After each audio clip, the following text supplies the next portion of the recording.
Okay, so let's go ahead and start with the class. We're going to start with Deuteronomy 33 and verse 29. Again, this is Deuteronomy 28 for Dummies, part 2. It's going down. Let's get it. It's the book of Deuteronomy, chapter 33, verse 29. Oh, that they were wise, that they understood this. 33:29. Excuse me. You got it. Verse 29. Happy art thou, O Israel, who is like unto thee, O people saved by the Lord. Who is like unto thee, O people saved by the Lord? Read.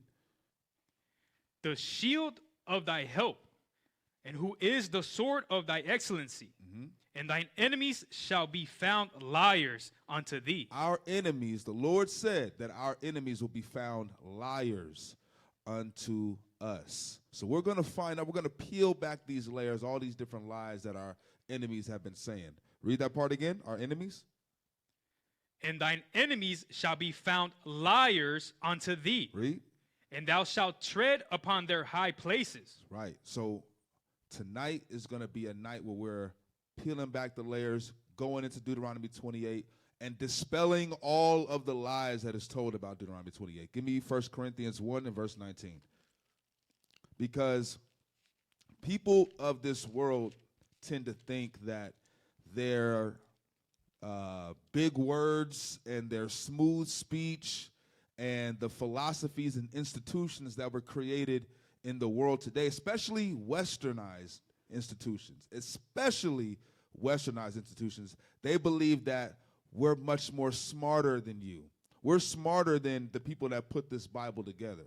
We're smart. We know better words to use and better understanding than what's actually written there, the cultural context.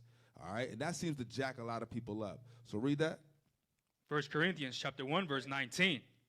For it is written, I will destroy the wisdom of the wise, and I will bring to nothing the understanding of the prudent. The Lord said he's going to destroy the wisdom of the wise. All right? Read on. Where is the wise? Where's the wise? Where's all these wise men at? We be on the street. Yo, where you at? Come talk to us. You see us at events. Yo, we here. Come talk to us. Where you at? We got challenges thrown out all the time. We go out in front of the churches all the time. Read on. Hath not God made foolish the wisdom of this world? The Lord makes foolish the wisdom of this world. All of the things that people believe that they know in this world, the Bible proves them wrong.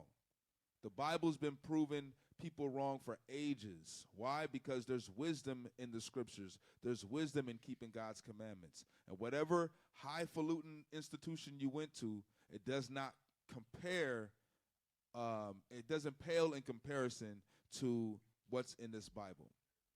Is that it on that? Yes, sir. Which verse is that? Verse 20. Read on. Verse 21. For after that, in the wisdom of God, the world by wisdom knew not God. It pleased God by the foolishness of preaching to save. It pleased God by the foolishness of preaching to do what? To save them that believe. So what we go out and teach, everybody would say, you're foolish. You're stupid. You guys aren't the Israelites. Jesus wasn't black. He was Middle Eastern. Oh, okay. Oh, he was a location, huh? All right, that's cool. Y'all are smart, right? So it pleased God by the foolishness of preaching, by us out on the streets, by us being a spectacle, okay, to save them that believe, because somebody's eyes are going to wake up, and that's what's most important. All right, now give me the first article. I need the first article that I sent you. Give me the first article. Believe it or not, there is a condition for people like this. All right. Hit show me more. Make it a little bit bigger. All right, right there. All right, this is called the Dunning-Krueger effect. This is a condition that happens to people. Read that. The Dunning-Krueger effect is a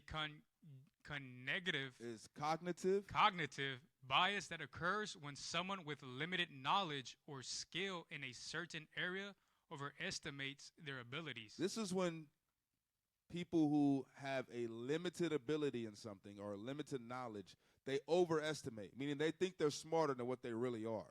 All right, read on. It's named after psychologists. Jump down to the next paragraph. The Dunning-Kruger effect occurs because people who lack expertise don't have the knowledge to recognize their own deficiencies. They don't even realize they're dumb. And they think they're smart. They get a strong concordance. They watch a few videos. I'm an apologist now.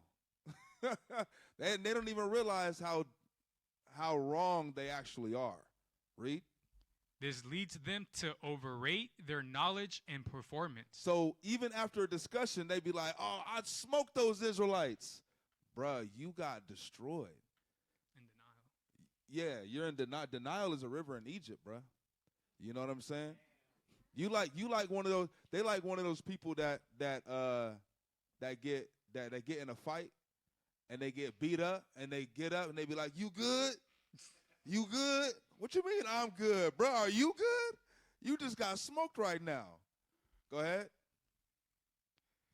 The Dunning-Kruger effect can also occur in reverse when people who excel in a certain area underestimate their abilities. For example, someone who is good at learning a language might think it's easy for everyone else. They think it's average for everybody, right? Read the next paragraph. The Dunning-Kruger effect has been observed in many settings, including among medical residents. So the Dunning-Kruger effect has been observed in these settings. In the medical residents, you got a lot of people that think they know what they're doing medically, and they are dead wrong. Go ahead. Gun owners. Gun owners, we see that. People, Cheddar Bob shot himself with his own gun, right? Go ahead. Chess players. Chess players, right? Go ahead. And debate team members. And who? Debate team members. And debate team members. So these guys think that they can go out and debate the Israelites. You suffer from the Dunning-Kruger effect. Take that down. You suffer from the Dunning-Kruger effect. Now, this is the reason why I pulled this up. Bring up the next thumbnail.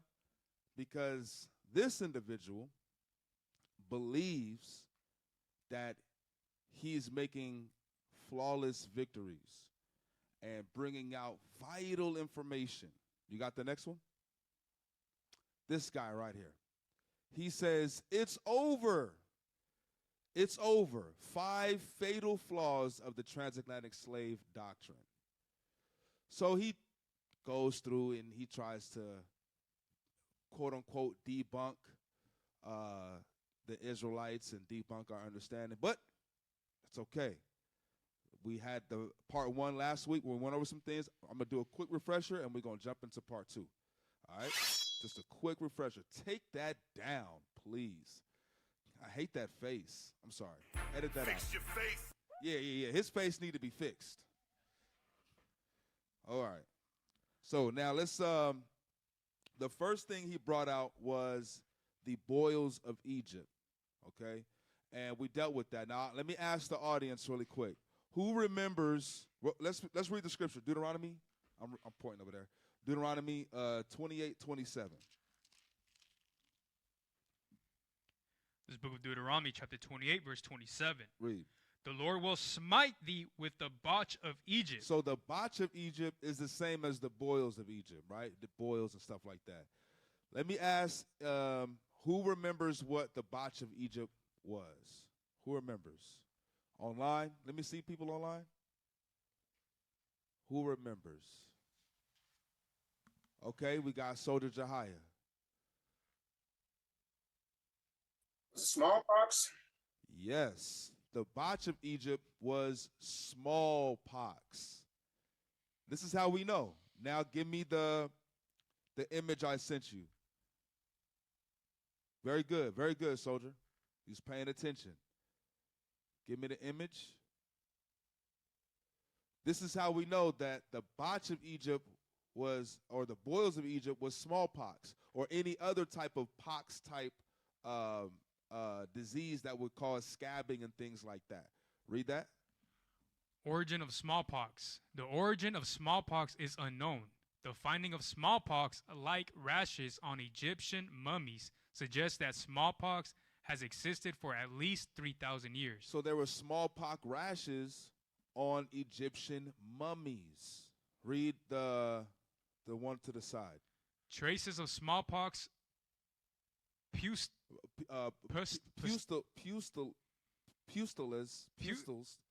You making me mess it up. Pustules found on the head of 3,000-year-old mummy of the pharaoh Ramses. So there was smallpox evidence that Ramses inside of his head and on his head and stuff had smallpox. So that was something that was prevalent in Egypt. And what happened to us? What was one of the main things that we were dying from? Smallpox is one of them. It's very evident when it comes to the Native Americans. When you think of smallpox, that's what you mainly think of is Native Americans. But it was happening to us, to Southern Kingdom as well. It was happening to us as well. Why? Because we're all the 12 tribes. So it's smacking both of us, right? Go back. You can drop that. Go back. Now read verse 22. Oh, no, finish that out. Verse 27. And with the emeralds and with the scab. And with the scab, those leave scabs. There was a lot of different rashes that we were getting that would leave scabs. Read. And with the itch. And with the itch. Of course, you're going to have an itch with rashes, with pox, with smallpox and chicken pox and things like that, of course. So you would have rashes. It would leave scabs, all types of stuff on you, right? Those are the things that we dealt with. Now, quick reminder, we had things like rotavirus, which gave us inflammation and fevers. We had things like leptospirosis, okay? That gave us blood infections, fever, and joint pain, which goes into this, Deuteronomy 28:35. Book of Deuteronomy, chapter 28, verse 35. The Lord shall smite thee in the knees and in the legs with a sore botch that cannot be healed. Right, with the sore botch that could not be healed. Why? We were dying from these things. And then as time went on, a lot of these things, their cures came for these. A lot of different, vaccinations came for these, right? So, like when I was a little kid, I had chicken pox. But little kid, you don't get chicken pox no more. You know, I was 5. I remember itching like crazy. My mom put oven mitts on my hand so I wouldn't itch myself. I wouldn't scratch myself. But people don't get it anymore. It doesn't mean, when the scripture's saying that, it doesn't mean you're going to have it continuously all the time and it'll never, ever go away with each generation. It just means you're going to die from it. You won't be healed from it, and we've seen that. Those are the main things that we was dying from. All right? So now we can drop that. Everybody remembers that, right? We touched on that. That was what he said, the botch of Egypt, right? He think he's smart. That's cool. Now, the other thing he talked about, let's get the next one. This one I kind of want to touch on a little bit more because I just want to go over a little more in depth. I rushed through it last week, so I want to touch on it a little bit more. You got the video? The next one he talked about was this. Who was the king? You know. So the next point is, number 2 is, who is the king? Now, this I thank God for Pastor Mike, who brought this out with IUIC. I think, was it Dallas? Yeah. No. Detroit. IUIC yeah. Detroit. When he went out, he took his group out there. Mm-hmm. He's the one that brought this out. And this is a very real quick. point. Just pause it real fast. Listen, if y'all ain't seen it, Pastor Michael Howell, I think his name is. I could be saying it wrong. I ain't trying to offend you. But he ran up on the Detroit camp, and they did the walk of shame afterwards. They was literally shame, shame, shame, because there was, so him bigging up Pastor Mike, he got destroyed out there. And you know, he asked for it. You know what I'm saying? He was not equipped for it. Okay? So, again, let's go ahead and keep playing. Oh, Lordy Jesus. Yeah. Because in the 36th verse, it says, Yahweh will bring you and your king, whom you set up over you, to a nation that you or your ancestors have not known. Now, we got to find out who this king is, right? If the Hebrew Israelites cannot identify the king that was taken, their prophecy falls apart. This thing falls apart because they say, we fit all the curses. We fit all the curses, right? That's what they maintain. Now, Blessed through the curses. Yeah, sure. Exactly. And here's what we do know. We do know that in the Assyrian captivity, King Hosea was taken. Yep. And we know that in the Babylonian captivity, King Zedekiah was taken. Okay, Bible teaches. You understand what I'm saying? Yep. Now, who is the king that you say was taken over to the Americas? All right. Now, so the next. yeah. So does the Bible say, now I want to know, what is he trying to say here? Who can understand what he's trying to say? Anybody in the room? One of you men. Officer. What is he trying to say? Check. He's trying to say just because a king, quote unquote, wasn't enslaved throughout every single time, right? Because he brought up King Hosea, so he was saying, oh, that was the last king of Israel, right? So he was saying that if you don't keep reading about kings going into captivity, then that means, the curses don't pertain to us. Right. Yes, he's saying that if we can't name a king that came to America, then the curses don't fit us. Right. That's what he's trying to say, which is crazy. Did the Bible say that there would be a king in every single captivity? You know what I'm saying? That is insane. But let's deal with it. Let's deal with it. All right, so who were the kings, right? The question I have is, let's go to Daniel chapter 9 and verse 1. Praises. Very good. He was in the Babylonian and in the Persian captivity. So now, here's the thing. Daniel was taken in the land of Babylon. Who was the last king after, right before Babylon came? Zedekiah. You heard him say that, right? So, who took over the Babylonian provinces? The next kingdom, which will be who? The Persians and the Medes. Well, there was no king. Is Daniel still an Israelite? Because there was no king that was taken into the Persian and Mede captivity, which they were there 70 years, so the Zedekiah was dead. There was nobody to sit on the throne no more. Let's get Daniel chapter 9 and verse 1. Book of Daniel, chapter 9 and verse 1. In the first year of Darius, the son of Ahasuerus? Ahasuerus of the seed of Darius is the king of the Medes. Persia, Medes. Read it again. In the first year of Darius, the son of Ahasuerus of the seed of the Medes, which was made king over the realm of the Chaldeans. He was made king over the realm of the Chaldeans, of the Babylonians. So whatever provinces the Babylonians ruled over, the Medes now rule over that. That's them now.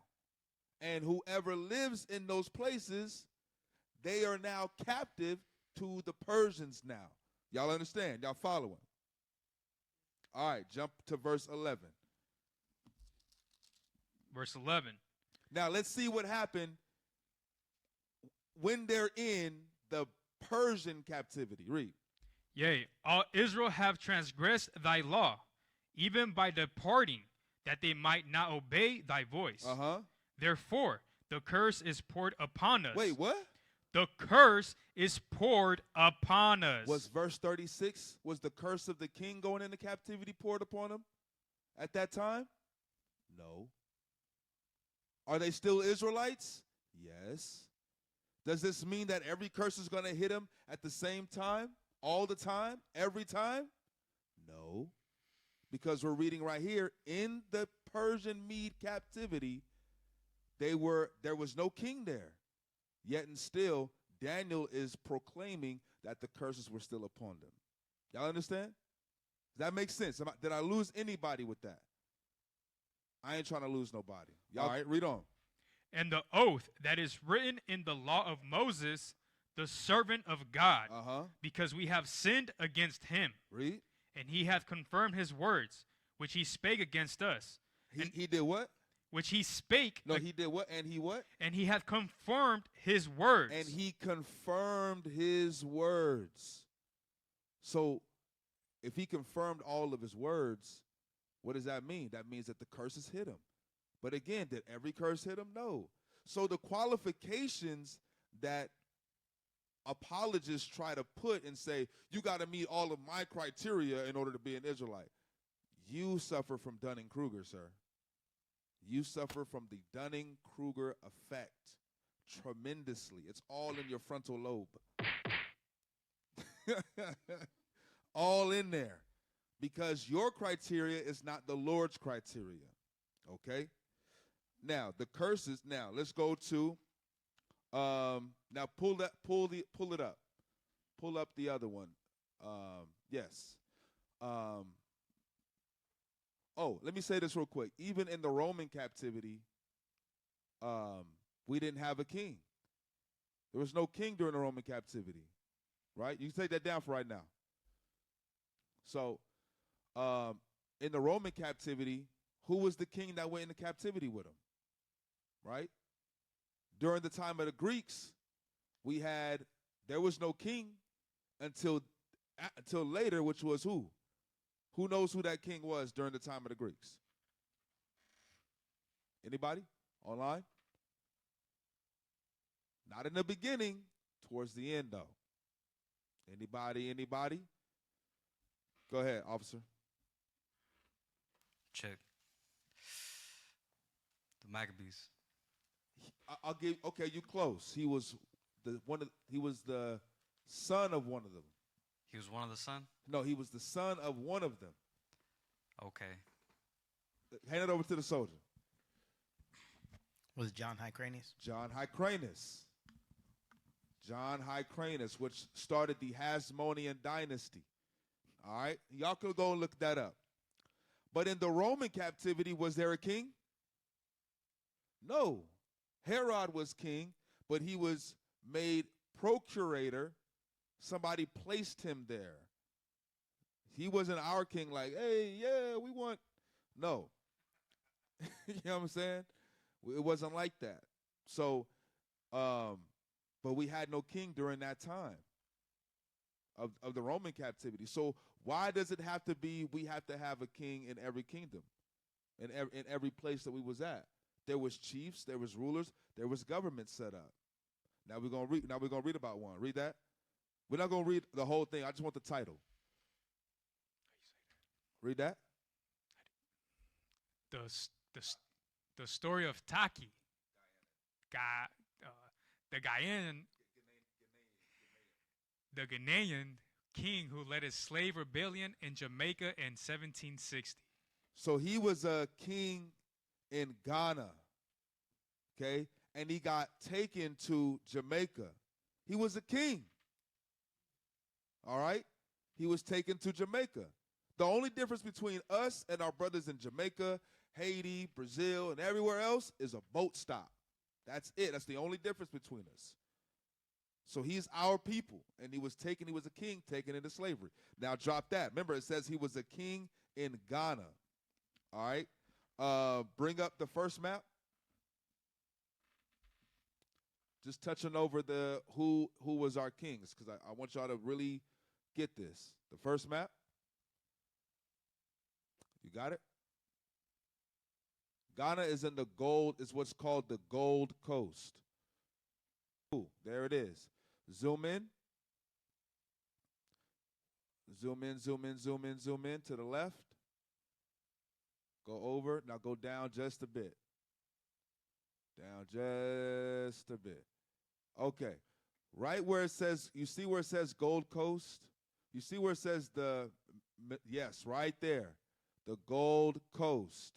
All right? That's where, look at all around there. Dahomey Jews, Jews right there, Levite cities. The Gold Coast is where Ghana is. So who was there, y'all? Israelites. Jews was there. Now, take that down real quick.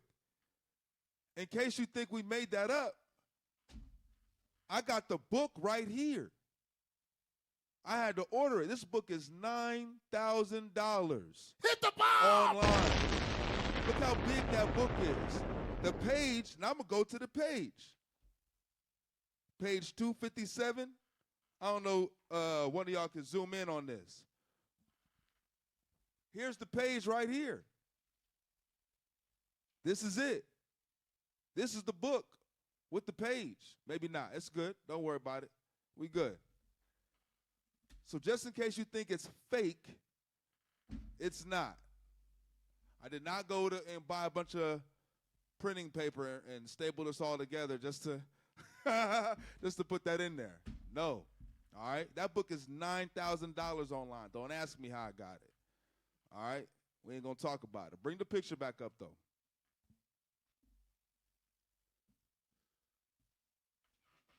So all around there, go up. Right there. See where it says Timbuktu? Timbuktu? Right there. Yep, there's Timbuktu. Look what's right next to it. Jewish colony. This is where all the Israelites were spreading through here. And look at all North Africa. You see the same thing. Okay? Now drop that map. Give me the next one.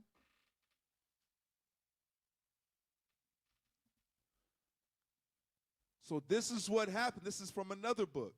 This is what happened. It says, read that, where it says North Africa what? North Africa and the Israelite migrations. And the Israelite migrations. We were moving through. We was ducking and dodging. We was trying to get up out of there. Because why? Because of persecution. Trying to flee persecution. That was what happened. That's what happened to us in 70 AD. Even before then. All right? Even before then, we was going through there. The Assyrian provinces that they had dominion over, there was a lot of them, and it went into Africa. Same thing with the Persian and Medes. It went into Africa. So they was taking us to all these places. There was Israelites in Alexandria. Alexandria is in Egypt. Okay? So let's drop that. So y'all don't know what you're talking about. You got to have a king to listen. We were scattered everywhere. And our king, and one of those kings, one of those Israelite kings was in the Gold Coast, right where Israelites were. And they got it documented in a book that's $9,000. Ask yourself why it's $9,000. Ask yourself why you can't purchase that. As a matter of fact, look that up so you can pull it up. The Lost Tribes of Myth by Alan H. Godby, and pull that up. Why do you think it's $9,000? Because they don't want us to have that information, right? Now, the Bible is all we need. The Bible is our foundation, point blank, period. That's it.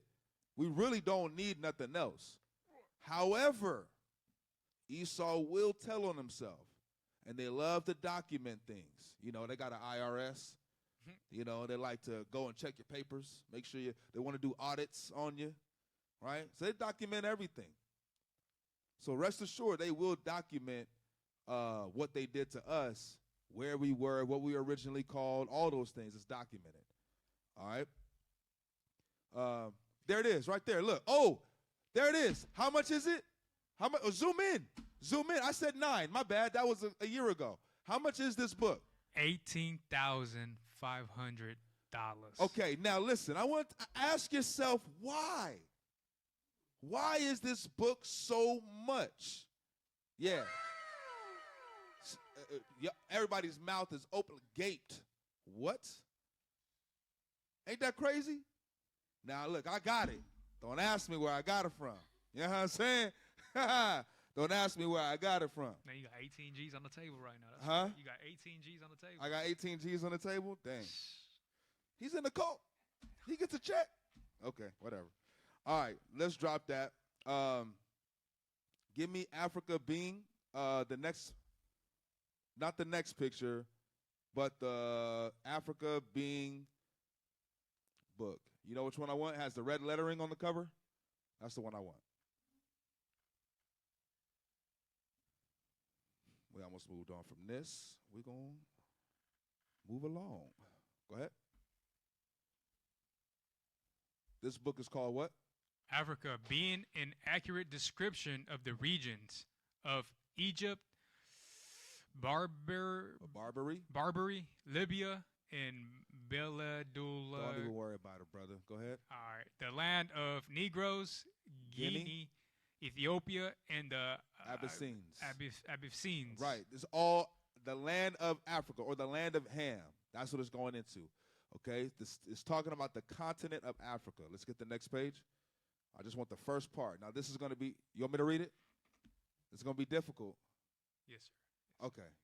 He wants me to read. I'll read it for him. It's difficult. The S's look like F's, just with no line in it. Don't worry about it. I got it. It says, many Jews, this is on page 34 of this book, many Jews also scattered over this region, Africa. Some natives boasting themselves of Abraham's seed, inhabiting both sides of the river Niger. Others are Asian strangers, meaning they come from from Asia Minor. They're Asian strangers because they're not actually from there. They actually migrated there, right? That's where Israelites were, who fled thither either from the desolation of Jerusalem by Vespasian or from Judah or from Judea, wasted and depopulated by the Romans, Persians, Saracens, and Christians. So it's telling you that the Israelites scattered into Africa from all these different wars that happened, the desolation of their homeland. They scattered further into Africa. Some of them they called native because they was there for a long time. They acclimated. They've been there for a long time, from like Assyria and so forth. Now the other ones is calling Asian strangers because they were there newer, and they still kept a lot of their customs. We're going to read about that. All right? So go ahead and drop that. Y'all understand? Am I losing anybody? Anybody lost? All right. So now let's get the next video. Let's get the next video. So y'all understand, just to make sure, y'all understand that we had kings that went into captivity. Okay? We had kings that went into captivity. Not in every place that they got us did we have a king. No. The Lord didn't put that requirement out there. That's your requirement. That's your Dunning-Krueger requirement. That's not the Bible's requirement. That's what the Lord, okay? So the Lord didn't say in every captivity you're going to have this. The Bible proves in every captivity they didn't have a king. The Bible proves in every captivity not all the curses hit them at one time. All right? So your qualifications and requirements are stupid. Stop it. Get some help. Let's get the next video.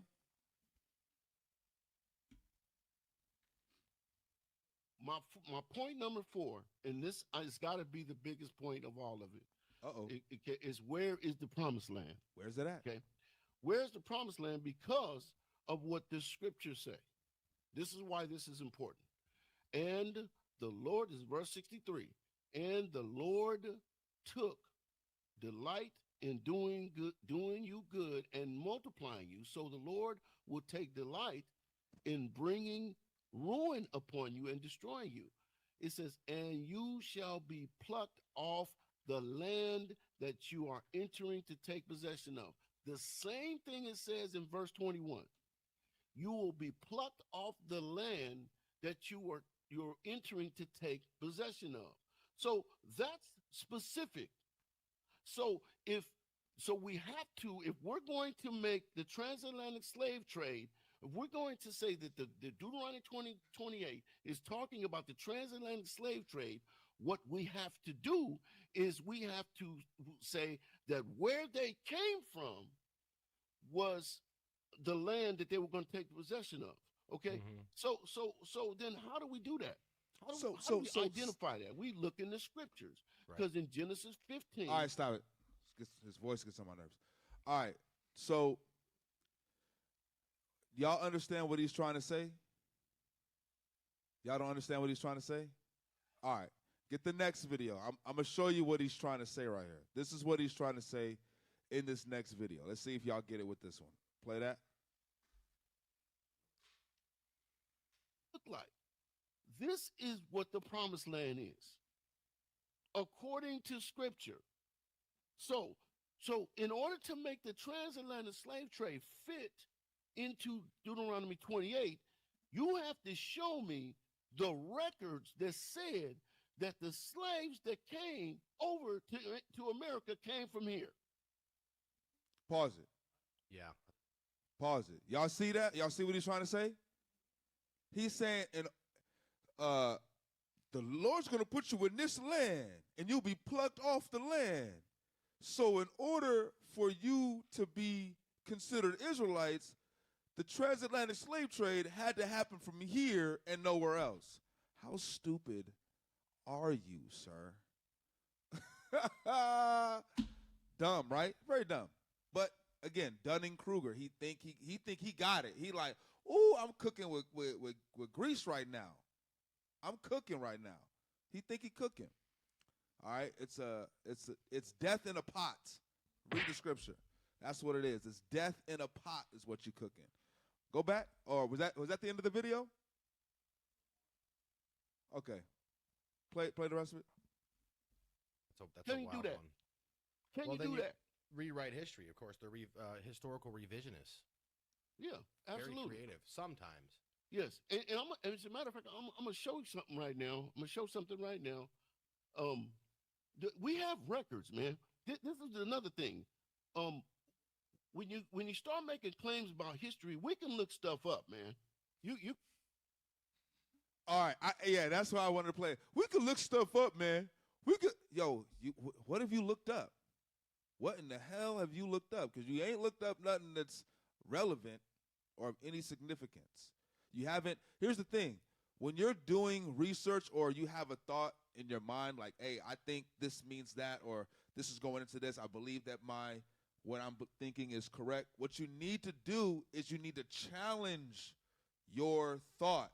That's how you can prove your idea to be correct. You challenge it. You challenge it. But when you get these Christians, we just had a clubhouse class last night. It was called "Why Are Christians Afraid? Why do Christians hate to be challenged like the Israelites? Because their foundation is weak. That's why. So if you think, hey, my stuff is right, you're going to invite all challenges to see if it could work. Bruce Lee did that. Bruce Lee was like, my style is the best. He said, my style is the best. You can't touch me, right? And he would set it up for everybody to go and try to fight him. Challenge me. I welcome all challengers. Because he's like, yo, my style is the best. And if he messed up in a part, he would go and work on that. Work on it. But when you're just sitting by yourself and you got a yes man sitting next to you like, yeah, that's a good one. Hey, I like that. That's a good point. And nobody to challenge you, go out on the street with that. I want to see how that works for you. All right, let's get Esther, chapter 3 and verse 8. Y'all understand what he's saying, right? Y'all get it? All right, Esther 3, verse 8. Because he's saying it had to happen from here. Now, remember, the Israelites were in the Babylonian captivity. Who took over afterwards? Again? Persia and Medes, right? Cool. Get that? Esther 3, verse 8. Not the rest of Esther. Yeah, I got the wrong one. It's after Nehemiah. This brother right here, he nervous. Shake the cobwebs out, soldier. Esther 3, verse 8. It's the book of Esther, chapter 3 and verse 8. And Haman said unto King Ahasuerus? Ahasuerus, Uh-huh. there is a certain people scattered abroad and disappeared among the people. There is a certain people that's what? scattered abroad They're scattered abroad, read. and dispersed among the people. Dispersed among the people. Well, I thought you had to be in Jerusalem for it to happen. They're already scattered before Christ even showed. What the hell are you talking about? Read. In all the provinces of thy kingdom. In all the provinces of their kingdom. Read. And their laws are diverse from all people. Uh-huh. Neither keep they the king's laws. Therefore, it is not for the king's profit to suffer them. Right. So the Israelites were already scattered and already had a bad reputation, right? In the provinces of the Medes and the Persians. Let's see where the provinces were. Read that, Esther 1 verse 1. Book of Esther chapter 1 verse 1. Read. Now it came to pass in the days of Ahasuerus. This is Ahasuerus, which reigned from India. From where? From India. So there was Israelites where? In India. Read. Even unto Ethiopia. All the way to where? Ethiopia. Where is that? Africa. Where the bomb at? Hit the bomb! Yo. So the Israelites were scattered in Africa. They were already there. So if they're already there, now let's go to Acts 2 verse 5. If they're already there in these places, I got a question for you. Let's read Acts chapter 2 verse 5. This book of Acts chapter 2 verse 5. And there were dwelling at Jerusalem Jews, devout men, and of every nation. Out of every nation under heaven. So they were where? In every nation. Coming out of every nation. Jump down to verse 8. Verse 8. And how hear we every man in our own tongue. In our own what? In our own tongue. Uh-huh. Wherein we were born. Wherein they were what? Wherein we were born. There was Jews born in other countries, meaning they were there for a long time. From previous what? Captivities. They've been there from previous captivities. Read. Parthians and Medes. The Parthians and Medes. We just read about the Medes. Read. And Elamites. And Elamites. Elamites. That was really hard for you. And Elamites, right? That's India. Elam is India. All right, we read about that. Read. And the dwellers in Mesopotamia. The dwellers in Mesopotamia, which is Babylon. Go ahead. In Judea. In Judea. And Cappadocia. Cappadocia. In Pontus. Pontus. And Asia. Pontus and Asia. That's Greek. Those are Greek places. How did they get there? From the Greek captivity. In Asia Minor, there's islands. How did they get to those islands? Can somebody tell me online how did they get there? Somebody, please. Just unmute and tell me how did the Israelites get to those islands? On ships. On a boat. On a boat. Come on now. Come on, Craig. All right. Read on. Phrygia. Phrygia. And Pamphylia. Pamphylia. Uh-huh. In Egypt. Where? In Egypt. Egypt. Read. And in the parts of Libya. That's North Africa. Read. About Cyrene. About Cyrene. Cyrene is also in North Africa. Read. And strangers of Rome. Strangers of Rome. They were in Rome. We read about Aquila and Priscilla in Rome. Read. Jews and proselytes. Jews and proselytes. These proselytes were Israelites that were following after other gods and brought back to their traditions. They were proselytized too. All right? So we see our people scattered in all these different places. Give me Luke chapter 21, verse 20.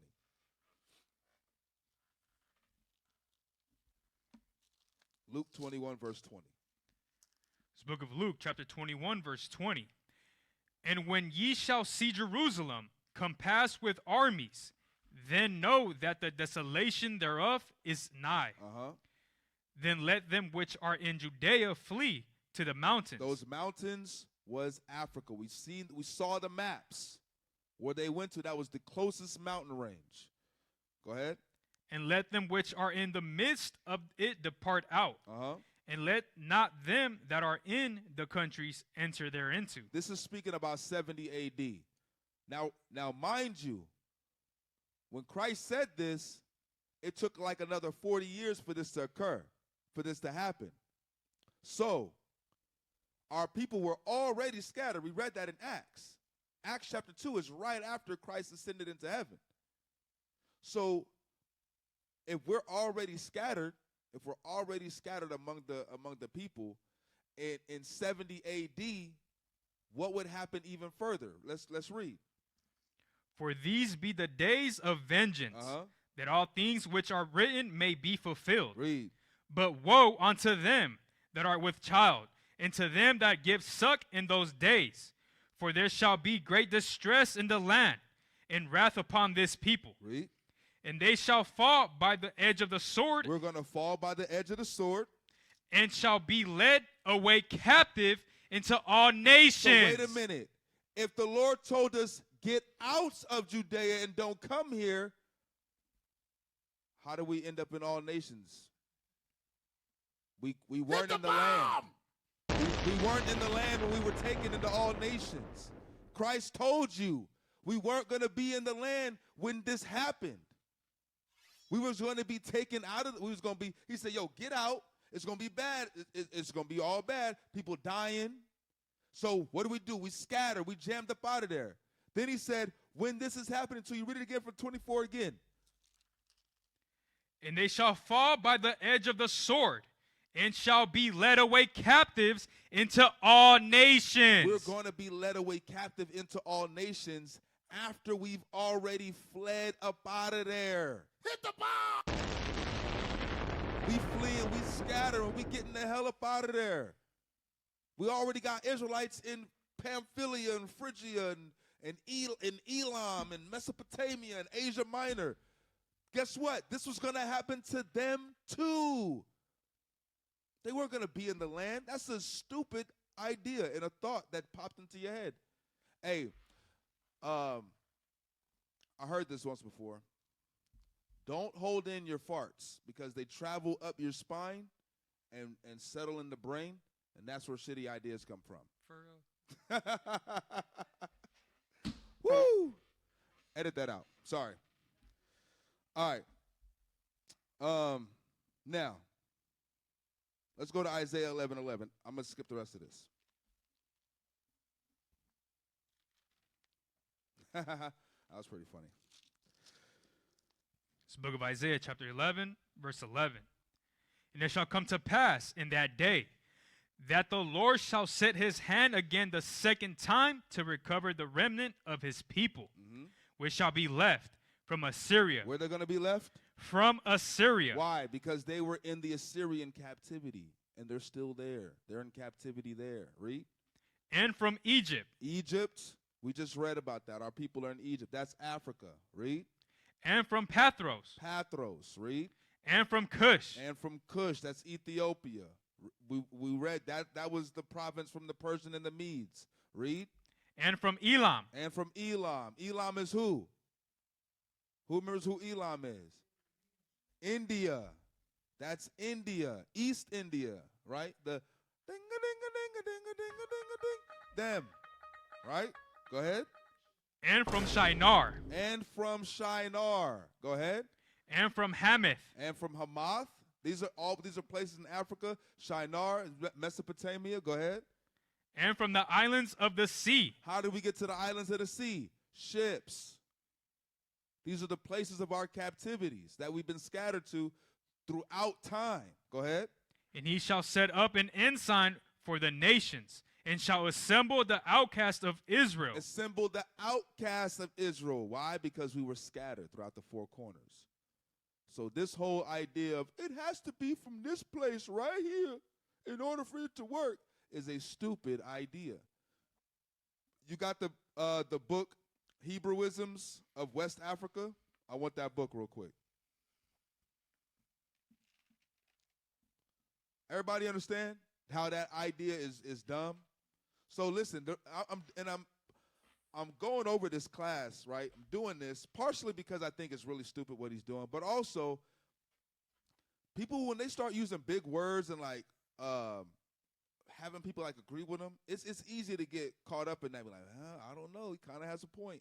So we got to go into the basics of the Bible. This is our history. We have to be equipped with understanding of our history, so that nobody can shake us from this.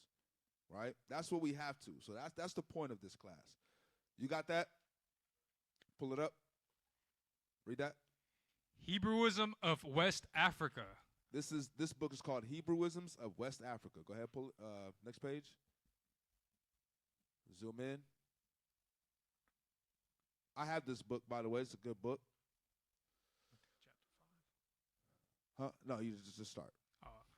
At all ages, Israelites either... At all what? At all ages. At all ages, meaning all points of periods of time throughout the Bible.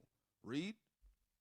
Israelites, either individually or in the land of... in small groups. Oh, excuse me. Or in small groups, must have taken up their residence in the land of strangers. In the land of strangers. It's going to tell you what that means. Go ahead. In fact, George A.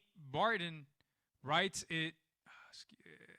it appears from 1 Kings 10 or 20? 20, verse 84, that an Israelitish colony was established in Damascus in the reign of Ahab. You're struggling out there with these names, bro. Go ahead. About 900 BC. Oh, yeah, go ahead. Possibly the similar alliances of David and Solomon with Phoenicia had established similar colonies there. And Stanley A. Cook, when speaking of the time of the Babylonian captivity, observe. So it's telling you during these captivities we was setting up colonies in these places. We was living there. Go ahead. Babylonian captivity. Observers. Apart from Judean exiles themselves, it is exile. Apart from Judean exiles themselves, read. It is not impossible that by this time Jews, whether associated with their Phoenician brethren or not, whether Phoenician going into whether we were associated with our brothers in our land or not, read. Were beginning to be found scattered over the known world. They were scattered over the known world, because the other side wasn't known. Y'all understand? Read the next part. Scroll down. With reason, then, Lewis Brown, in connection with the destruction of Jerusalem. When did that happen? 70 A.D. In connection with the destruction of Jerusalem, read. Takes care to note the scattering of the Jews through the foreign lands, the diaspora, as it is usually called, had already been in process for many centuries. It was already in process for many centuries. So what's this guy talking about? Read. Before the fall of Jerusalem, perhaps as early as the days of Solomon, there were little colonies of Hebrew traders in strange lands. Okay, drop that. All right. Y'all understand? So, I mean, look, it's evident. And he says, look, we look stuff up. Ain't that what he said? We look stuff up. What you looking up, bro? Damn. All right.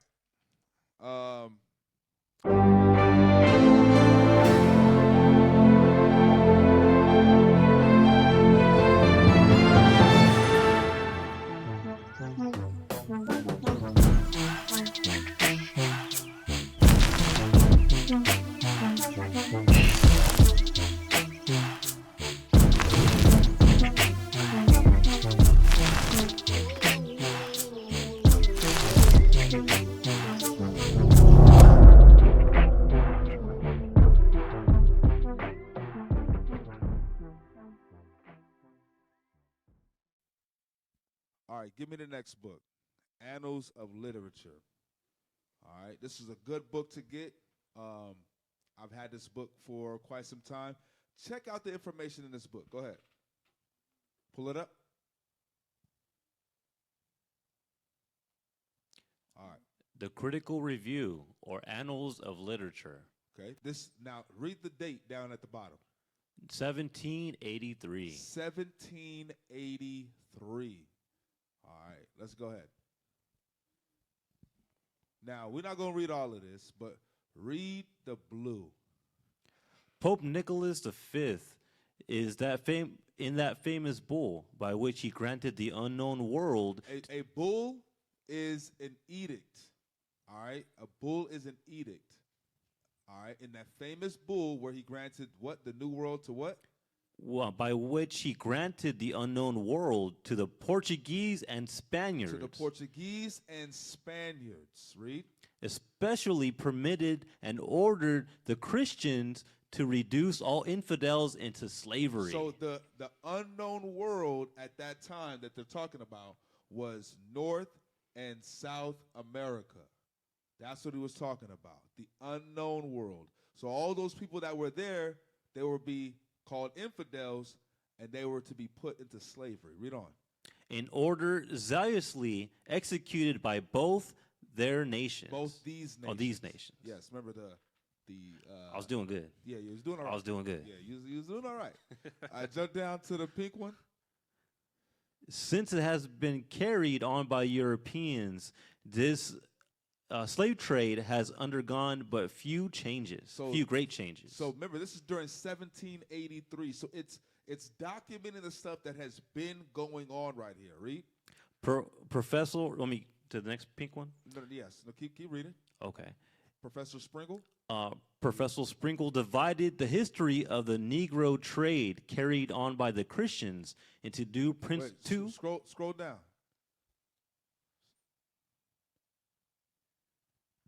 Professor Springle divided the history of the Negro trade carried on by the Christians into two principal periods. So he divided it into two principal periods. Read. The first from 1443 to 1645. So it's the Negro trade. This is important here. I don't want to skip this part. I almost did. The Negro trade carried on by Christians. This is what Christians were doing. Okay? John 3:16 was in the Bible at this time. But it didn't matter about us. Remember that. Right. So the Negro trade carried on by Christians were divided into two principal periods. The first was from when? 1443. 1443 to when? To 1645. To 1645. 1443 is when the Portuguese were creating colonies in Africa. Okay? And so were the Spaniards. They were both doing that. To 1645. Go ahead. And the second from 1645 to the present times. From 1645 to 1783, which is when this book was written. Read on. The first period in the time of its increase, during which not only its founder, the Portuguese, but the English, the Dutch. So not only just the Portuguese, but the English, the Dutch, and the French, dealt in Negro slaves. It's calling them Negroes, Negro slaves. Go ahead.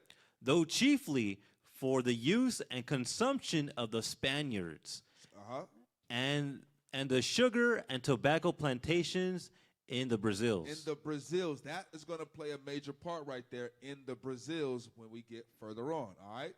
So, read on. During the latter period, the four nations were obligated to share the trade with the Swedes. Okay, now get the next page. Now, we're not going to carry on with this. I want to get to the point. Here's the point I want to show y'all because what they're saying, we're not going to read the top. We don't need to.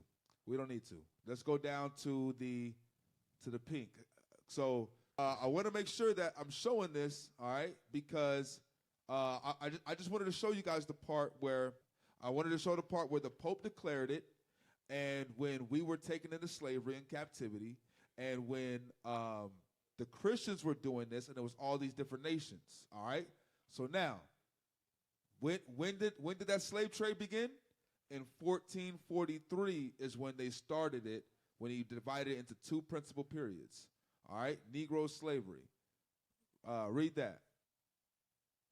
King John II in 1492 expelled all the Jews to the island of St. Thomas. To the island of St. Thomas. When you look at that map that we showed earlier, In the bottom of that map, it shows St. Thomas right there in Africa.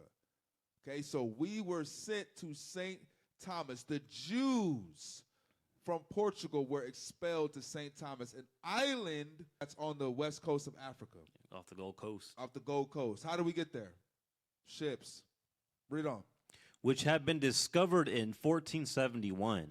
And to the other Portuguese settlements. And to the other Portuguese settlements, read. On the continent of Africa. Remember, we was talking about that. They had other colonies there, other settlements there. On the continent of Africa. Go ahead. And from the banished Jews. And from these banished Jews. Read. The black Portuguese. The black Portuguese. As they are called. So these Jews are called black Portuguese as well. Read.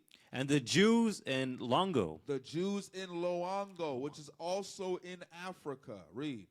Which were despised even by the very Negroes and are descended.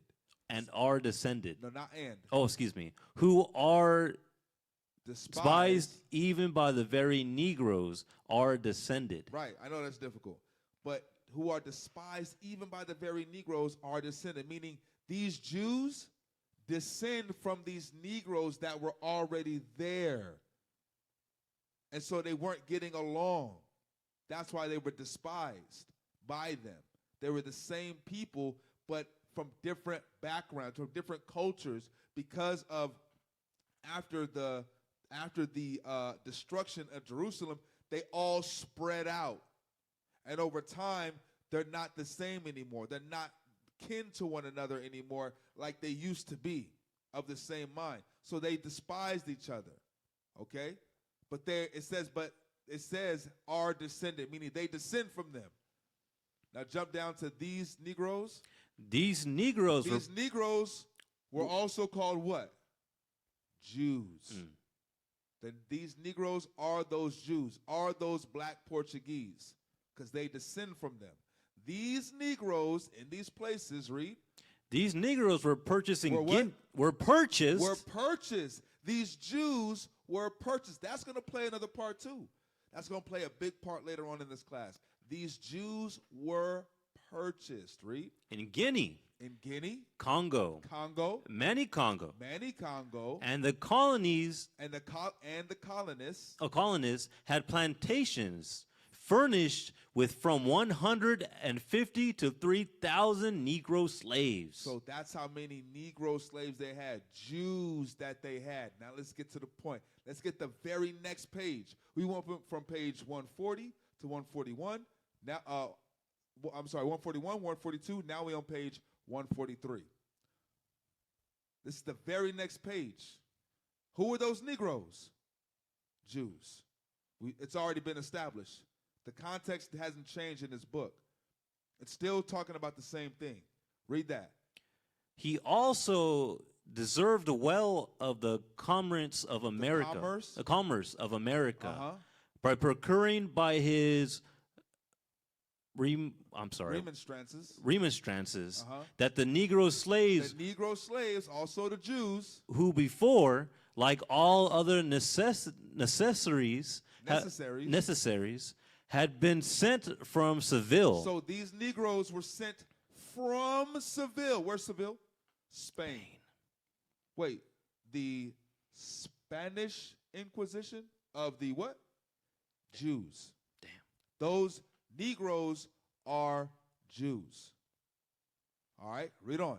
Or other Spanish harbors were to be directly transported from Guinea. Directly transported from Guinea to the West Indies. So they came from Seville, taken to Guinea, and from Guinea, where are they supposed to go? To the West Indies. Where's that? Jamaica. That's your Caribbean. That's your Caribbean islands. That's your Trinidad. Read on. And that's, of course, America. And that, of course, where? America. Where were these Jews taken? Where were these blacks taken? Where were these Negroes taken? They were taken where? America. By what? How'd they get there? By ships. It's documenting everything. That these Jews were taken to, it says, and that, of course, America. As what? slaves. Right. Read. Of course, America was more expeditiously furnished with the laborers wanted. With the laborers wanted. They had these black Jews as laborers in chattel slavery. Give me the next video. Give me the next video. So these are all his points, right? He had a point of the botch of Egypt, the boils of Egypt. He had a point of the word Egypt. We didn't touch on that, but we touched on that last week. That was the first part one. We touched on that. I got some more on that, but I'm going to say that to the end. I want to make it through this one. So, and then he also touched on what it has to be from this land. And then he talked about who is the king, right? Here's something else he said that was stupid. It wasn't a point that he had, but it was pretty good. Read that. Play that.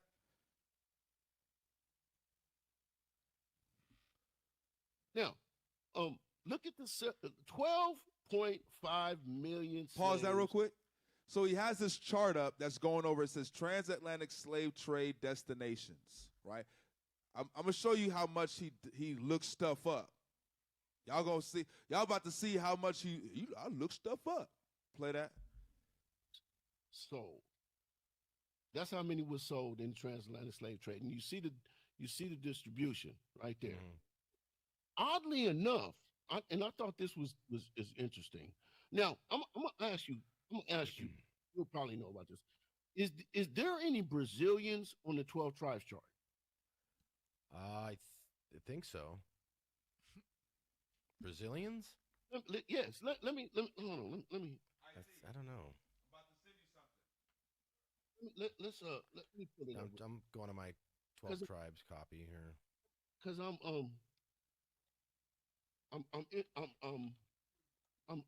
I'm interested in this because of a specific reason.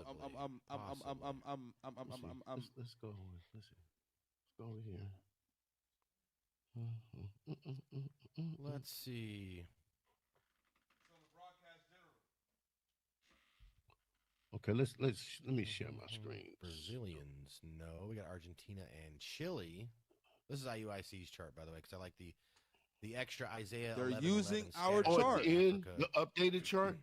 Okay, so let's look at it. So let's see, we got Judah, American blacks, Benjamin, West Indian blacks, Haitians, Levi Haitians, Ephraim, Puerto Ricans, Manasseh, Cubans, Simeon, Dominicans, Zebulon, Guatemala to Panama. That's super weird right there. Okay. Gad, Native American Indians, Reuben, Seminole Indians. How you split the Indians up like that? That's weird. Yeah. That's super weird, dude. But anyway, Asher, Colombia to Uruguay. The Incas, because they know this. Yes. How? Anyway, Issachar, the Mexicans is Issachar. What? Naphtali is Argentina, Chile. Okay. And then in Isaiah 11, the new entry, which is only the last few years, they added, IUIC added, scattered throughout Africa and abroad. That's the catch-all. But anyway, I don't see, do you see Brazil here anywhere? You don't see Brazil here anyway? Nope. Okay, well, that's weird when you consider that the distribution is there's 4.9 million, almost 5 million Africans sent to Brazil. So you mean to tell me that these Brazilians are not part of Israel, but they came from the same place? They were in the same trade, slave trade, but they're not a part of the curses? 4.9 million of them. I don't understand. I don't understand it. There's a lot you don't understand, sir. There's a lot you don't understand. Dunning-Krueger, I told y'all, Dunning-Krueger. Give me the next picture I sent you. Get the 12 tribes chart, and then get the South America map.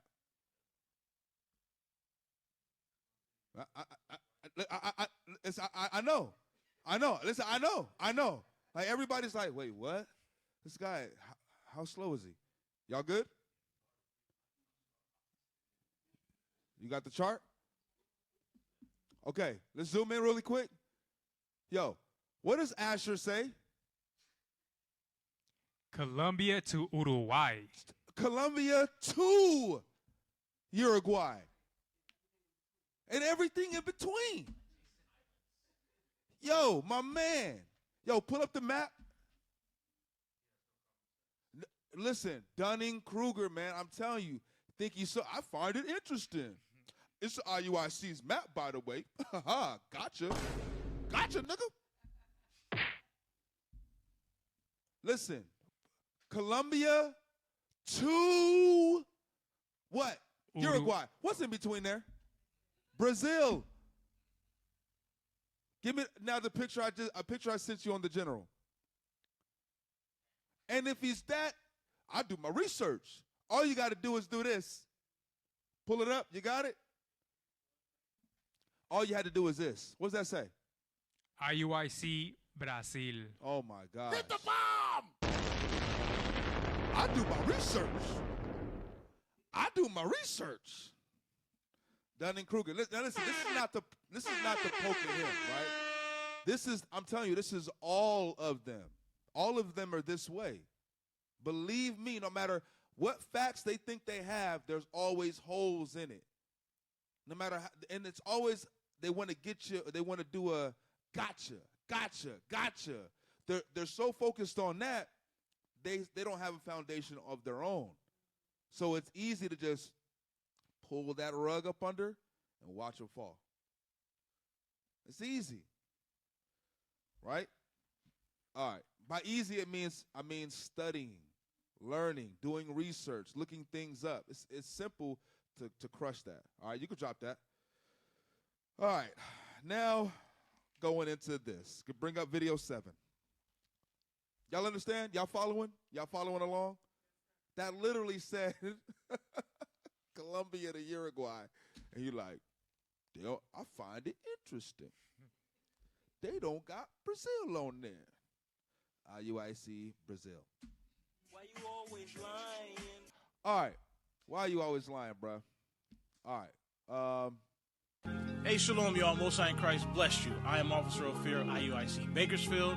We have a school here in Bakersfield, California. So if you're in Bakersfield or Fresno or any city in between, come to our school, visit us, learn who you are, learn your history, know how special you are, and then teach your brothers the same. Hopefully I see you soon. Shalom. The Bible is a true book. When it says that these things would happen to us, without a shadow of a doubt, it meant it.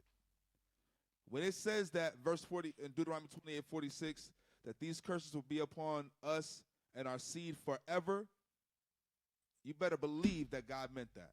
And he was not playing. All right? Let's read that. Book of Zechariah, chapter 3, verse 8.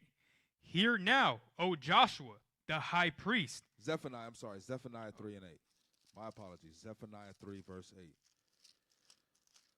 There's not too many Z chapters in the books in the Bible, so forgive me. Go ahead. Book of Zephaniah, chapter 3 and verse 8. Therefore, wait ye upon me, said the Lord, until the day that I rise up to the prey. To the day that Christ rise up to the prey. Read. For my determination is to gather the nations that I may assemble the kingdoms. This is going to happen in the end. This hasn't happened yet. Read. To pour upon them my indignation, even all my fierce anger, for all the earth shall be devoured with the fire of my jealousy. This hasn't happened yet. So this is a future prophecy. Let's see what's going to happen in the future. Jump down to verse 10. Verse 10. From beyond the rivers of Ethiopia. Not just in Ethiopia, beyond the rivers of Ethiopia. Means what? Further into Africa. Read. My suppliants. My suppliants. Suppliants. My suppliants. Read. Even the daughter of my dispersed. The daughter of my dispersed, which are the Israelites. Read. Shall bring mine offering. So the Lord is going to save us from the places of our captivity, which is beyond the rivers of Egypt. And captivities kept happening to us. We saw the colonies that were made, all right? And then from there, that came the transatlantic slave trade. Now, we're not saying that Deuteronomy 28:68 only means the transatlantic slave trade, because we know that we was taken by water in the Assyrian, Babylonian, and the Greek. That happened to us in a lot of different captivities. The Sub-Saharan, the Silk Road slave trade, that happened to us in a lot of different captivities to go by water. It's just the most commonly known one now, the most recent one in history, is the transatlantic one. That's what we're saying. All right? Now, let's get that video.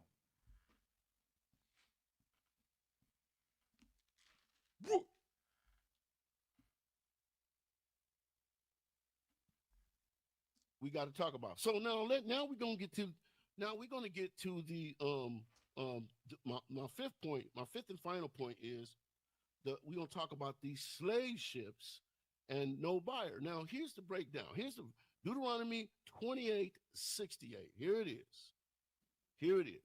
It says, "And the Lord shall bring you into Egypt again with ships." Okay, so let's deal with that. Ships. Where these ships come from? I did some research.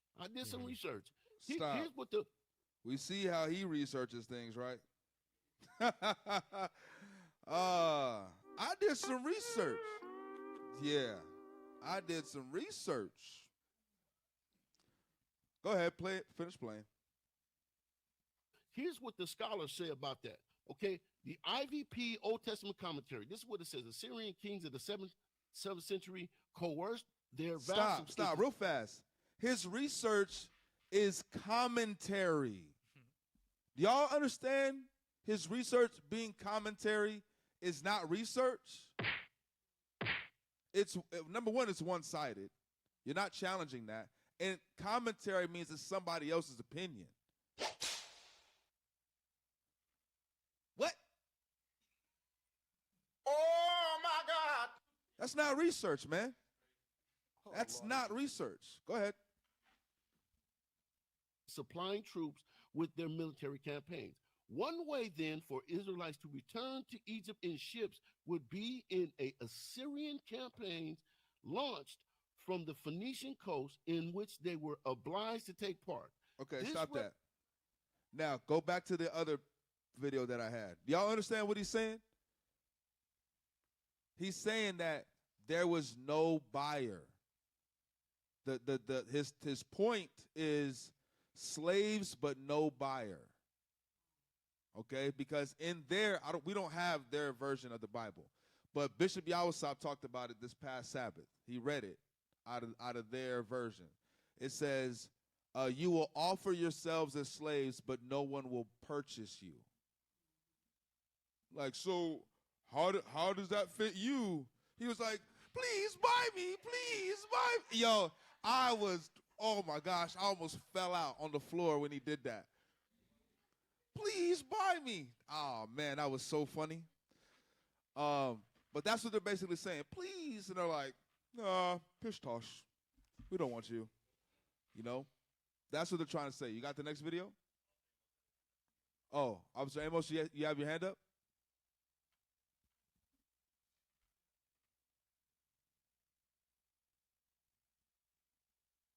Hey, shalom. Shalom, sir. Hey, it's just a real quick research that I just did using Google. Looked up commentary, and like you were talking about, it's an expression of opinions. Exactly. That's what commentary is. An expression of what? Opinions. I almost forgot the dang word. Oh, Lordy Jesus. I can't stoop myself that low. So I almost, the word didn't come off. Yeah, I'm getting dumber. Yeah. That Lord. explains my reading today. Yeah, you know what? That does explain your reading. Your reading doing what? It's not normal. It's not. His reading is not normal. He's used the Dunning-Krueger is affecting him. Must be telepathic. Shit. All right. Let's bring up the next video. Hey, thank you, officer, for that. I appreciate that. That's some good stuff right there.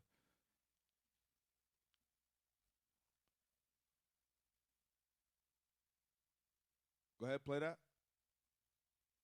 That's a pretty good point. That's a pretty good point right there, bro. So Let's so talk hold on, about it. pause that. So I'm gonna read it. It says, what the word they're saying. This is what the word by means. He is in the Strong's. I want everybody to understand he is in the Strong's Concordance. This is a big mistake. I'm gonna explain why in a second. So it says buy, to procure, to purchase, to attain, to teach, to keep cattle, get, provoke to jealousy, possess, purchase, recover, redeem, surely, verily. Now, can the word buy mean all those definitions every single time? No. What determines what it's talking about? Context. Context. And there's many different types of context. Cultural and historical context are the main things. Like if we were to say something like, if I was to write a note and said, man, Soldier Yakov always tripping, right? And a Chinese dude, straight from China, just barely learned English, he says, Soldier Yakov always tripping. And he looks up, what does tripping mean? Let me go to the dictionary. Oh, Soldier Yakov always falling. His shoelace must not be tied. Right? Or they don't say shoelace, they say shoe race. Right? The L's are R's. I'm sorry. So they be like, his shoelace. His wabaki. His what? Never mind. His shoelace must not. But the cultural context, the culture says tripping means he got an attitude. He having a bad day. He lashing out. The cultural context matters for what the word means at the time. That's the context. And the Israelites had a context of this word. So play it. The word used by in that scripture is the Hebrew word kana. He think he's smart. And this is the breakdown of the word right here. Mm-hmm. To procure, by purchase, to own, attain, buy. Okay? Teach to keep cattle, get, provoke to jealousy. That's another word used for the word. Okay? Possess, purchase, recover, redeem. Now, it's not used in this verse. It's used one time in the Bible, and it's not in 2868. It's not in Deuteronomy 2868. No, it's not there. It's not there. Good call out, actually. Yeah. Yep. Yeah. I don't know if Harold understands what's going on. He's pulling out the Hebrew word in that verse through Logos, and he's breaking down the word, what that potentially could mean in its context, in its proper syntax with the surrounding text, not just picking something out. But redeem, like he just said, he kind of just, contradicts what's right there. It's not used in this verse. Clear. And you have to twist that. Yeah. You have to twist that. You have to twist scripture to come up with this. All right, drop that. Is that it? All praise. You said yeah? That's a pretty good point. Yeah, no, that's not a good point. And his points are rounds. They're not points. His points are an entire sphere. For those that get it, that is hilarious. All right. Sorry, that was a dad joke. Officer Elijah probably like, Officer Matty with the dang dad jokes. He be making himself laugh. All right, so let's deal with it. Deuteronomy 28:68. He says, see, the word buy, when it means redeem, is only used one time. My brother. And the other dude, yeah, you're right. That's a good one. And, see, according to my calculations, when you use it in its proper syntax. Deuteronomy 28:68. Go ahead. Deuteronomy chapter 28, verse 68. And the Lord shall bring thee into Egypt again with ships. Shall bring you into Egypt again with ships. We dealt with Egypt last week. It literally means the places of oppression. Go ahead. By the way whereof I spake unto thee, thou shalt see it no more again. Thou shalt see it, our homeland, no more again. We shall not see Egypt anymore again. Matter of fact, pause that. Exodus 14:13, since they say, it means you're going to go back to Egypt in slavery. Let's see what the Bible says. Let's see what the Lord said to the Israelites when they left Egypt. Read that. 14, 13. Book of Exodus, chapter 14, verse 13. Uh-huh. And Moses said unto the people, fear ye not. Don't fear. Stand still and see the salvation of the Lord, which he will show to you today. Show to you today. This is when they're leaving. Read. For the Egyptians. For the who? The Egyptians. For the Egyptians. Whom ye have seen today. Whom you have seen today, because you in captivity and you leaving right now. Read. Ye shall see them again no more forever. Hold on a minute. I thought the apologist said that means you're going back to the actual land. No, sir. It's talking about captivity, because the Lord said we won't go back there again. Go back to Deuteronomy 28, 68. Y'all understand? Y'all got that? They don't know what they're talking about, man. I do my research. Hey, you need to make a clip of that voice when he says, I do my research. Got to do a clip of that. Go ahead. Thou shalt see it no more again. All of them read it. Book of Deuteronomy chapter 28, verse 68. And the Lord shall bring thee into Egypt again with ships, by the way whereof I spake unto thee. Read. Thou shalt see it no more again. Thou shalt see it no more again. We won't see the place Egypt, the actual land of Egypt again. Read. And there, when we get to our places of captivity, read. Ye shall be sold. Ye shall be sold. Ye shall be sold. What does you shall be sold mean? What does that mean? That means you're going to be sold. There's no doubt about it. Like, it's going to happen. It's a guarantee. All right? God, like, ain't no use of praying to me, because I'm the one who said it's going to happen. You know? You shall be sold. Doesn't mean, oh, you're going to offer yourselves as slaves, but no one will buy you. How you get that out of that? You shall be sold, read. Unto your enemies, for bondmen and bondwomen. Read. And no man shall buy you. No man shall buy you. Now, we're going to talk about that buy, but let's show historically we were purchased as slaves. Go to Nehemiah chapter 5, verse 8. You're going to try to offer yourselves as slaves, and no one's going to buy you. Because you suck. What? Whoever came up with that translation, man.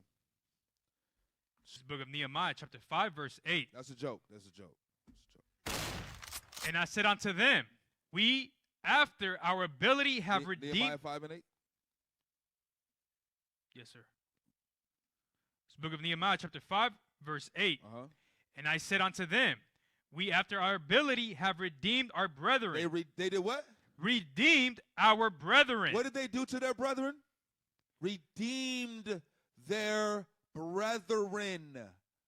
How did they redeem their brethren? How do you redeem your brethren? Out of what?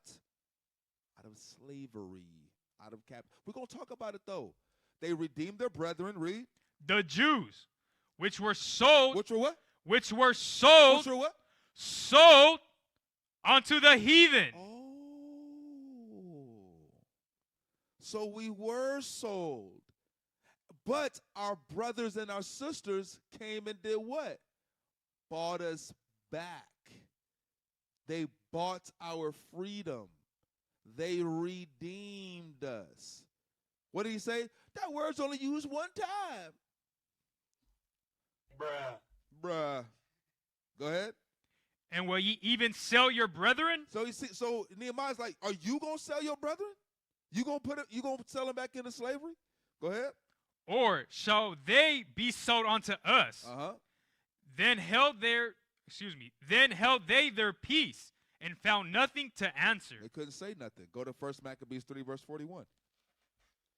So we were actually sold into slavery. We were purchased as slaves throughout many different captivities. And then we were bought by our brethren. It's very easy to understand. Go ahead. 1 Maccabees chapter 3, verse 31. Read. Wherefore, being greatly perplexed in his mind. This is in the Greek captivity. Read. He determined to go into Persia, there to take the tributes of the countries. and to gather much money. So he left Lysias, You First Maccabees 3:41. 41, excuse me. And the merchants of the country, hearing the fame of them, took silver and gold. They took silver and gold, very much with servants, and came into the camp to buy the children of Israel. They came into the camp to do what? To buy the children of Israel for slaves. Yo, my man, this is throughout the Bible. This is history. This is historical. You don't even, I know y'all apologists, y'all don't even believe in the Apocrypha, right? But the historical part of it, a lot of y'all agree with that. This happened. This happened, okay? The Israelites was taken into slavery. They were sold as slaves, all right? Now, let's get, oh, you already played that one. So y'all seen the video. You got the Strong's Concordance? Pull that up. So y'all seen him, he had the little Strong's Concordance thing. He's like, I did my research. That word means quanah. Ain't that what he says? Something like that. Pull that up. Read that. Strong's is a concordance. Concordance, not a lexicon. Lexicon. Brother, pronounce your words, brother. Scroll down. Scroll down. So the Strong's is a concordance. It's not a lexicon. A lexicon is, hold on, I'm going to pull it up real quick, show y'all what a lexicon is. Yeah, we got time. I'm almost there. We almost there, y'all. I'm going to read lexicon, the definition of lexicon. Hold on. Drop that real quick. Read that. Here's the lexicon. He's going to read it for you real fast. Lexicon. The vocabulary of a person, language, or branch of knowledge. So it's the vocabulary of a language or branch of knowledge. Read. The size of the English lexicon. A dictionary, especially of Greek, Hebrew. A lexicon is a dictionary of especially Greek and Hebrew. That's what a lexicon is. Y'all understand? All right. Now, you can drop that. Now, pull that back up and read the title again. Strong's is a concordance, not a lexicon. Strong's is a concordance, not a dictionary. It's not made for that. Drop down. Drop. Hold on. Pull back up. Right there. While Strong's Concordance gives.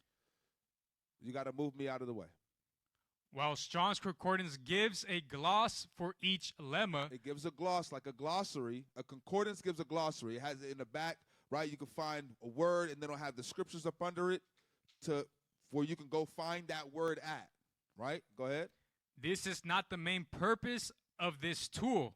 It's telling you, this is not the main purpose of this tool. Now, you can find the understanding of this, what we're reading, in many different sources. This is not the only one. Go ahead. And as such should not be used as a lexicon. It should what? Not be used as a lexicon. It should not be used as a lexicon. Nor as a dictionary. You ain't supposed to use it for that. Because it's not going to, it's going to tell you why. Go ahead. A collection of glosses is rightly called a glossary. Okay. Here are a few reasons why it is problematic to use Strong's Concordance as a lexicon. Go ahead. It says lexical ambiguity, meaning it's hard. The clearness isn't all the way there. Go ahead. Consider the following sentence. She is looking for a match. Is the subject trying to light a candle or find a romantic partner? Would you be able to tell just by that sentence? No. And if you go to the dictionary and you look up match, now you're stuck because it's not giving you what? Context. Go ahead. The gloss definition here is ambiguous and gives us no help. Disambiguating the meaning in this context. Okay, scroll down. Nuances of meaning. nuances of meaning. Sometimes there is more than one meaning listed for a term. This is often the case for prepositions, but there are also verbs that change meaning depending on their... Strong's Concordance. Drop down on Strong's Concordance. No, not you. Strong's Concordance, right there, after the parentheses. Strong's Concordance offers no help when determining which, if any, gloss is most appropriate in context. The Strong's doesn't tell you which definition or which determining. It doesn't. Strong's offers no help when determining which gloss or which word, which definition is most appropriate for that context. You're guessing. You're guessing. It doesn't tell you. You're leaning on that rather than the understanding of the cultural and historical context of the verse. Y'all understand? Y'all able to follow? It makes perfect sense, right? Go ahead, please. Often knowledge of the original languages is required to determine what grammatical and contextual features are present in order to determine the correct gloss, if any. Also, authors can use the same word differently in differing contexts, such as James and Paul's usage of the word faith. Okay, scroll down. All right. Etymological fallacies. This goes into etymology goes into the definition or the origin of the word. There's fallacies in the Strongs. It's not accurate. It's not always right. Drop that. Now go to Deuteronomy 28:68. This is how we understand what it means. Context, sir. Read that. Deuteronomy chapter 28, verse 68. Read it again. Go ahead. And the Lord shall bring thee into Egypt again. You will be brought into captivity, into slavery, a low estate and oppression again. Read. With ships. With ships. You will be scattered throughout all nations of the earth. Read. By the way whereof I spake unto thee. Read. Thou shalt see it no more again. Thou shalt see it no more again.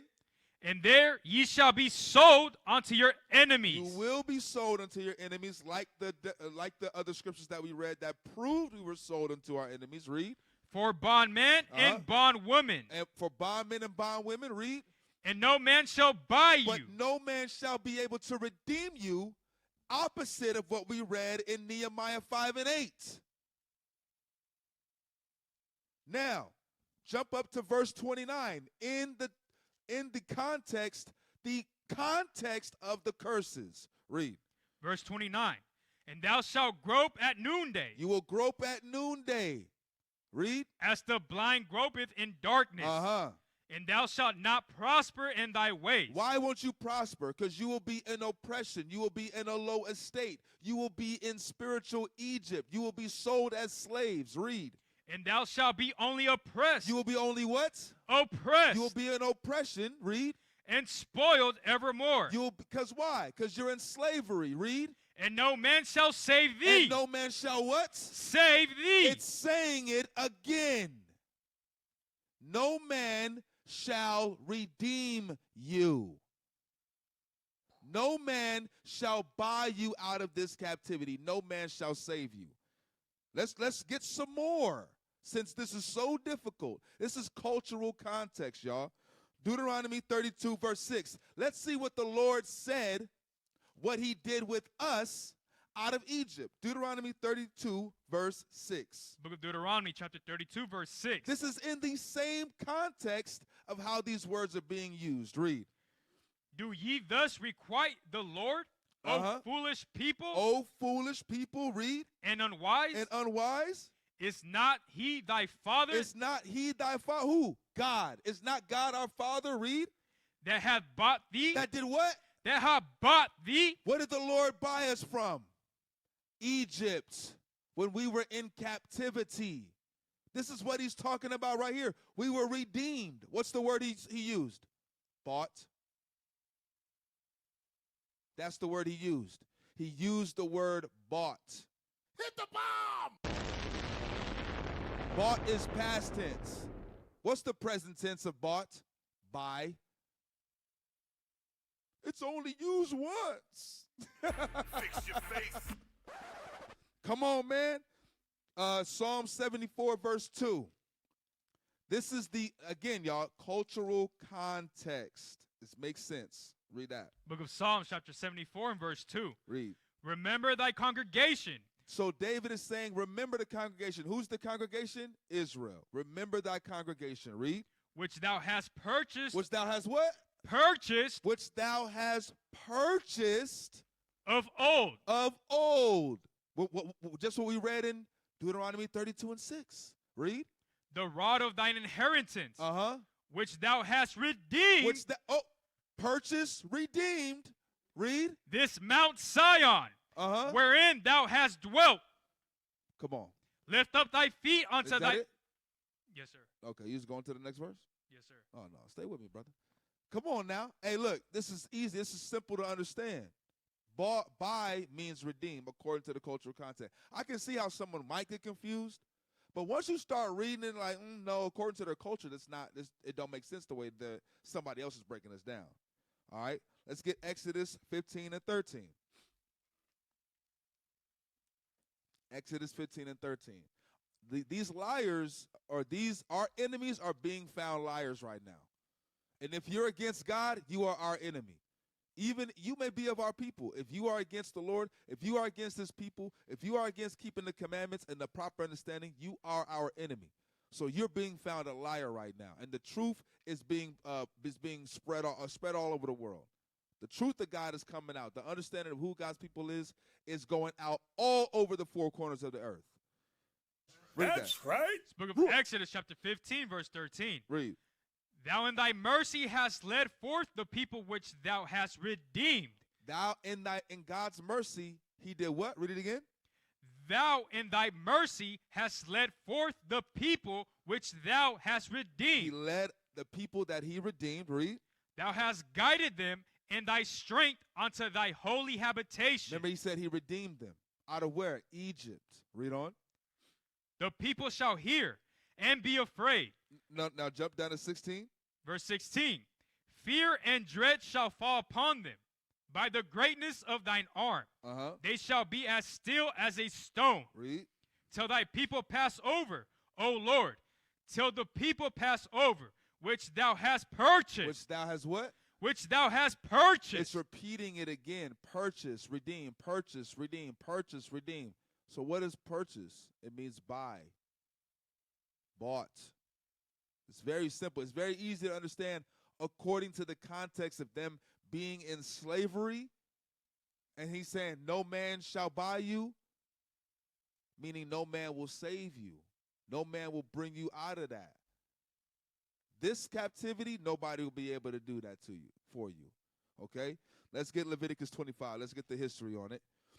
But I hope y'all understanding. Don't let no video that you see shake your understanding of Deuteronomy 28. All the curses fit us to a T. All right? Leviticus 25:35. Book of Leviticus, chapter 25, verse 35. And if thy brother be waxen poor, and fallen in decay with thee, then thou shalt relieve him. Though he be a stranger.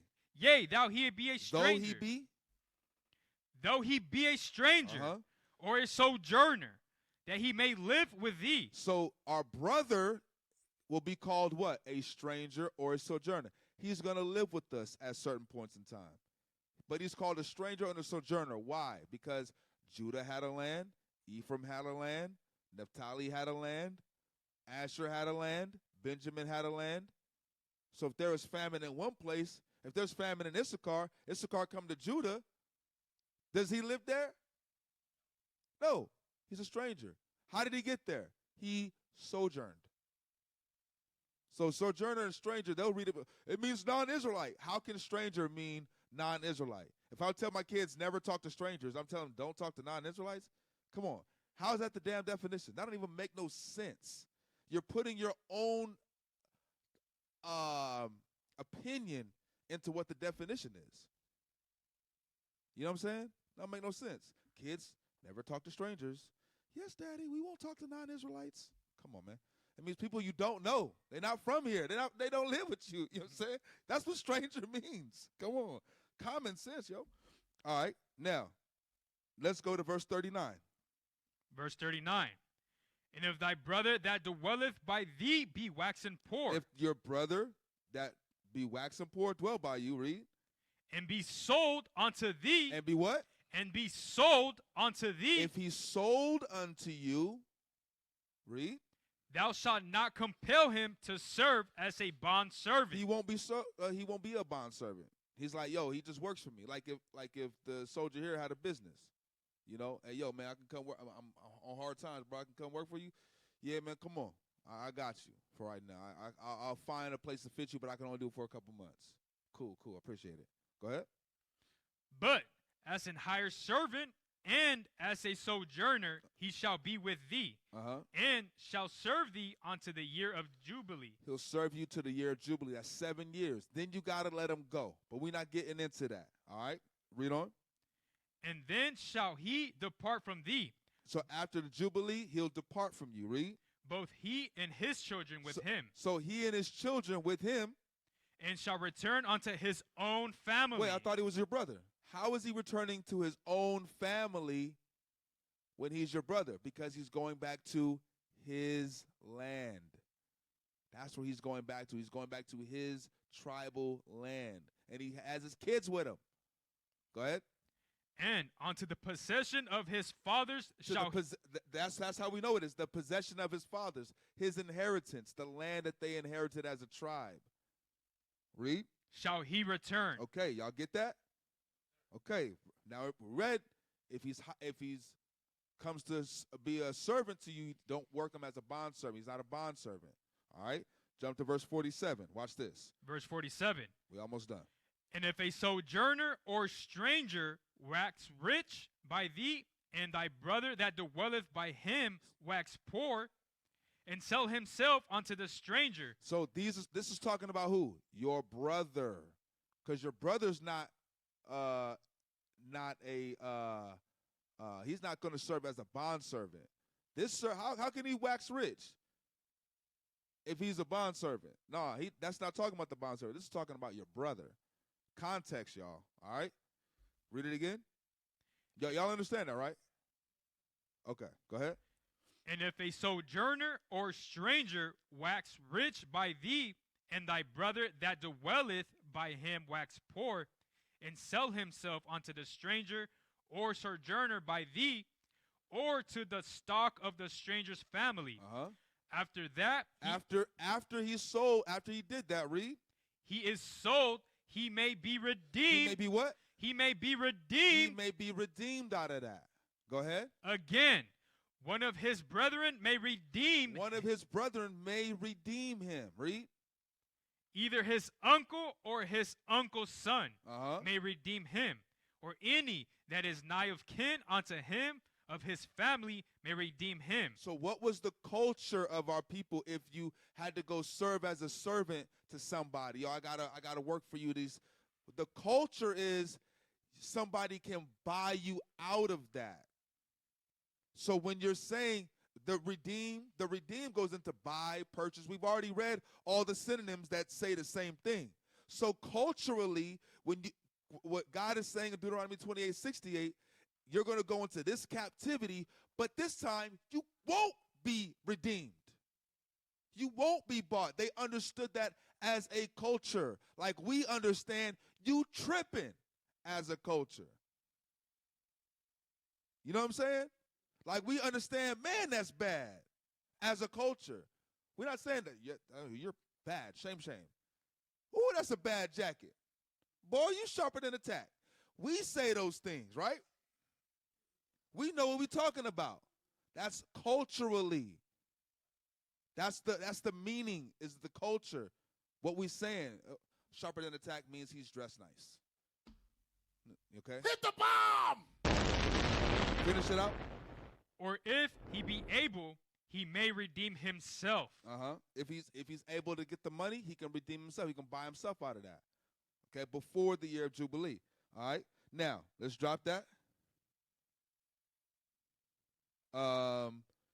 Let's go to last one, 1 Corinthians 6 and 20. Let's see what Christ did with us.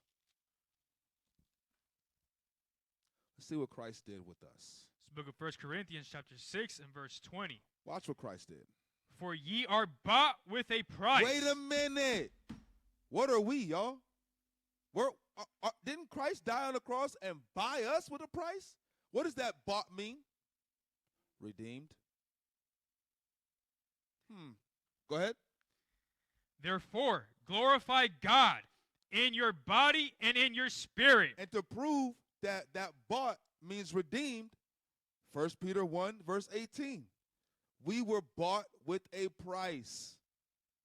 Who paid the price? Christ. How did he pay the price? Read that. Book of 1 Peter chapter 1, verse 18. For as much as ye know that ye were not redeemed with the corruptible things as silver. We weren't redeemed with the corruptible things as silver. Before, you can be redeemed with those things. With money, with silver, with things like that. We read about it. You can be purchased out of it. Go ahead. And gold. Uh-huh. From your vain conversations received by tradition from your fathers. We read the traditions of our fathers. Our culture was that you can be bought out of these things with that way. Read. But with the precious blood of Christ. How were we redeemed? With the precious blood of Christ. That's how we were bought, with a price. By Christ's sacrifice. So, if we're bought by a price, how can you fix your lips to read that scripture and say buy doesn't mean that? With everything that's coming out, Old and New Testament. It only says it one time. Come on, and there's more to go where that came from. All right, last script, back to Deuteronomy 33:29, and we're going to cut it right here. All praise to the Most High. I got through, I think, all of it. Deuteronomy 32:29. 33:29, yes, sir. It's the book of Deuteronomy, chapter 33, verse 29. Uh-huh. Happy art thou, O Israel, who is like unto thee, O people saved by the Lord. O people saved by the Lord. O people redeemed by the Lord. O people that's been bought by the Lord. Go ahead. The shield of thy help, and who is the sword of thy excellency. Read. And thine enemies. And thine enemies. All you apologists, everybody that fixes their lips to go up against the Israelites, to go up against God's people, the downtrodden, the people that have been oppressed for hundreds and hundreds of years. You fix your lips and your minds to come against us, you're an enemy. Read that part again. And the what? And thine enemies. Thine enemies, Israel. Shall be found liars. You have been found a liar today. Read. Unto thee, and thou shalt tread upon their high places. We're just waiting for the time to tread upon your high places, y'all. And with that, hey, I hope y'all got something out of that class. Shalom. Most High in Christ bless. Hit the bomb! What is the nation?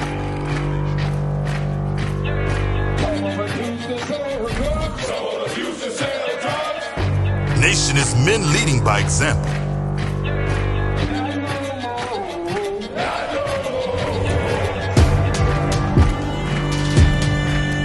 Nation is family.